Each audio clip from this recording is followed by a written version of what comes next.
Hey, well, that's into today's video. A lot to be talking about today because it looks as though the weather will be getting much colder next week. Winds going into the north, probably bringing our strongest spell of cold weather, our worst spell of cold weather for 3 years across many parts of the country. I think could be looking at daytime temperatures starting to get above freezing, particularly in the north, some hard overnight frost.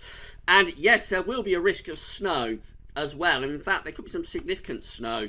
Wouldn't rule it out at this stage almost anywhere. So it will be a case of watching this space over the next few days to see whether this comes off, and if it does, quite how bad things get. So it'll be a case of keep checking back to the website. So a lot to be talking about, but before I get on with that, just to say about the ads that Gaz of is there's links to articles on all the pages, so have a browse through widgets and click through the links if there's any articles that you're interested in. Thanks very much for doing that. There's video ads on most of the pages which open up the content we can watch them grows back up again. It's all helping to pay for the website. So going to start off with the Arctic oscillation observed and forecast chart. So the black line here is telling us where the Arctic oscillation has been, going right way back to the start of the autumn, just here. The red line's at the end where the Arctic oscillation is being forecast to go. Now, the Arctic oscillation is an index that is reflecting the state of the atmosphere in the North Pole.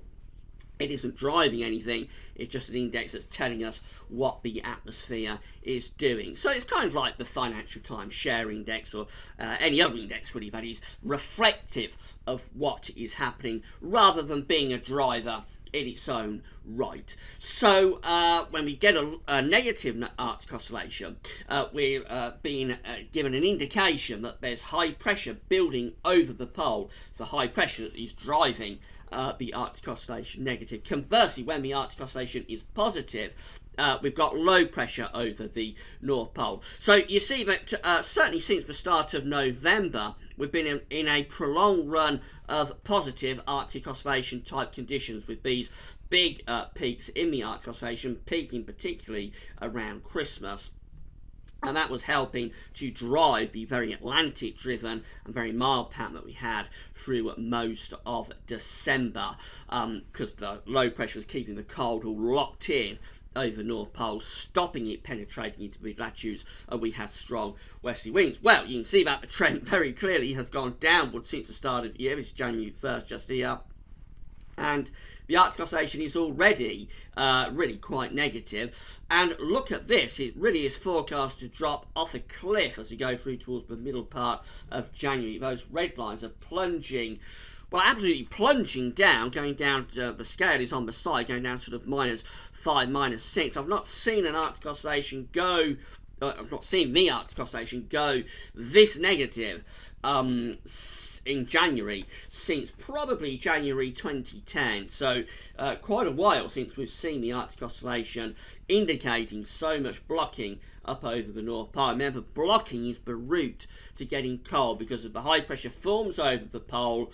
It increases the temperature there, and that lifts, that pushes the cold air down into mid-latitudes. As the temperatures lift up over the North Pole, the cold air has to go somewhere, and it's pushed out into the mid-latitudes. So that really is a signal that things could be turning very cold as we move through into the middle part of January. That kind of negativity of the Arctic oscillation. This is forcing the North Atlantic oscillation negative as well. So this is another index that is reflecting the state of the atmosphere. This time we're looking at the North Atlantic as opposed to the Arctic, and you see that again with the black line here on the observed part of the graph that we've been very positive with the North Atlantic oscillation recently, which again is a signal for westerly winds, low pressure around Iceland, high pressure around the Azores, pushing those westerlies through the Atlantic into Europe. But the red lines here at the end, that's the forecast part of the chart, and again we see they are dipping down into significantly negative territory, not going as negative as the Arctic oscillation, but with so much blocking being signalled over the pole, it is forcing the Atlantic into a much more block type setup as well. I think it is the Arctic that's driving this rather than the Atlantic. It's the Arctic oscillation and the blocking over pole that's sending the North Atlantic oscillation into a negative and blocked type setup. But with both indexes trending in the same way, which is very negative for mid-January, this is telling us that something is going on in the atmosphere. You can see this on the 500 millibar height anomaly flow charts. For the next week to 10 days, this takes up to the 17th of January. You've got the E70F here on the top, the GFS is on the bottom. We'll have a look at GFS in detail in a moment. But red extrapolates to high pressure and blue to low pressure. So you can see from all of this red on the E70F over the top of the North Pole, extending down into Greenland, that I've got lots of blocking here over the pole, pushing into Greenland, and that is sending this cold trough southwards into Europe. So that's our route to get cold. The cold air is pushed out of the pole via the blocking, and then that cold air gets entrenched within this trough that's sitting over Europe. There's also another one across northeastern America, another cold trough. So both sides of the Atlantic becoming cold via this blocking that is pushing all of that cold air out of the pole and setting it up as a trough of low pressure, which is also producing precipitation, which is falling as snow across many parts of Europe. That's the E70F. The GFS is very, very similar as well. Again, there's that cold trough sitting across many parts of Europe. And then we've got all of this red here up over Greenland and over the pole as well. Lots of blocking up there. So again, we're forcing the cold air out of the North Pole, sending it down into the mid-latitudes via this deep trough of low pressure. So again, we see a cold signal here with so much blocking over pole. It can only push that cold air out into mid-latitudes via the trough of low pressure.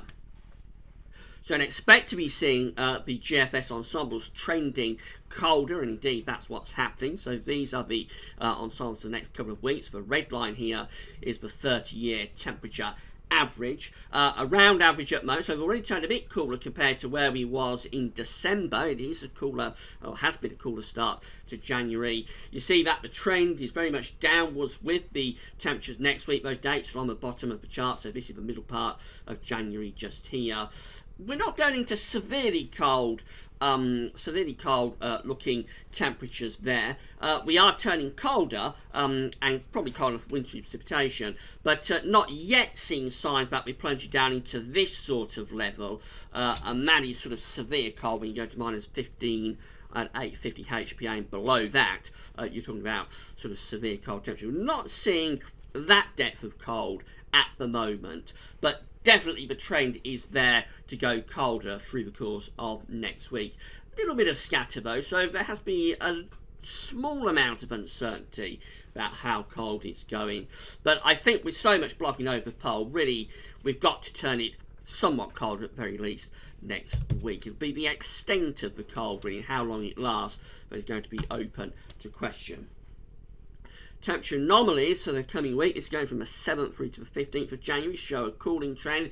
Very cold across Scandinavia and western parts of Russia, northern western Russia. Most of Europe still for this coming week generally quite mild, but the UK and Ireland going down a little bit cold on average. These will be trending colder, these charts, over the next few days. It'll be interesting to come back in a few days' time. We should see a very cold looking Europe by then. The precipitation anomalies show still a lot of precipitation to come in the coming week from the 7th to 15th of January, and again there will be, of course, with temperatures dropping, the risk of snow in places as well. So let's have a look at the charts, and this is the GFS then for Monday, and this is really where it all starts as the area of low pressure moves away to the east. It starts to pull those winds into the north. Now this little area of low pressure just here, but sitting on this chart anyway, it's sitting across Germany at 6 o'clock in the morning on Monday. Is quite interesting. That's a very intense storm. It looks like it's going to stay just on the other side of the channel late sunny into Monday, but it needs watching because it won't bring snow, but it could bring severe gales but it looks like it'll be more France, Belgium, Holland and Germany that gets impacted by that one. Need to keep an eye on it though. As that trough shifts eastwards through into Tuesday, that starts to open the floodgates to those northerly winds. You see that we're setting up the blocking through the Atlantic and up towards Greenland. So high pressure's going up there, or pressure going up there, through the Atlantic as well. You can't see it, but this is all extending back to high pressure that's sitting somewhere up here over the top of the pole. We get through into Wednesday and we've got low pressure dumbbelling around the country. Now this just adds a little bit of a complication. This is within generally cold air, but I think it's the reason that the GFS ensembles aren't treading into very cold territory. Just that we're keeping these areas of low pressure very close to the country. Excuse me. What we actually need to do is send those low pressures further east and really open the floodgates to the northerly winds. See, wind is in from the north, so it's colder, but it's got quite a long Atlantic track here, so it's just moderating the cold a little bit, but it's certainly cold enough for wintry precipitation by the time you get through into Wednesday anyway. And then there is low pressures forming down to the south on Thursday, so this one is quite interesting. That's pushing northwards into cold air, bringing the risk of rain or snow as we get through to the second half of next week. There it is at 6 o'clock in the evening on Thursday, down across the south coast through the channel. Heavy rain pushing up from the south, engaging with that cold air. Notice all the blocking through the North Atlantic going up towards Greenland. So it's engaging the cold air that's being pushed out of the pole via this blocking. And it's either rain or snow, probably a mixture of both. Could be rain on the south coast through the channel, heavy snow through parts of Wales, the Midlands, perhaps Lincolnshire, East Anglia. But of course it's a long way off, and that differential between rain and snow will likely change, as will where the low pressure goes. In fact, this area of low pressure may not even be there as we go through to next Thursday. So it's just what the model is seeing this morning. But of course in these situations, model reliability, particularly placing areas of low pressure, will be quite poor. We move through into Friday, and again we're still cold. Low pressure is the cold trough across many parts of Europe. The wind is coming in from the north and the east, bringing bitterly cold air across the country. So daytime temperatures by this point will probably be struggling to get above freezing, especially in the north. I think we'll be looking at hard overnight frost. There would again still be a risk of snow. And we go up to day 10, which is Sunday the 17th of January. Still looking very cold. Still loads of blocking there through the Atlantic going up towards Greenland. Still generally bringing down these northerly and easterly winds. So very cold, wintry conditions going through that weekend of the 16th, 17th of January. The ECMWF is very similar with this, so the trough of low pressure is across the country, still keeping it relatively mild on Monday, but then by Tuesday that low pressure going away to the east, pulling the winds into the north. That starts to drag down that cold polar air from the Arctic. Then we go through into the middle part of next week, and it looks cold across most parts of the country. In fact, most parts of central northern Europe cold as well. And again, there's that area of low pressure that the GFS was picking out. For Thursday, the ECMWF has that as well, pushing northwards into that cold air, again bringing a risk of rain or snow, probably a mixture of both, to parts of the country. That becomes really quite an intense feature, that low pressure at 975 millibars. That could be a snowstorm across some parts of the country. Also heavy rain, though, to the south of the low pressure.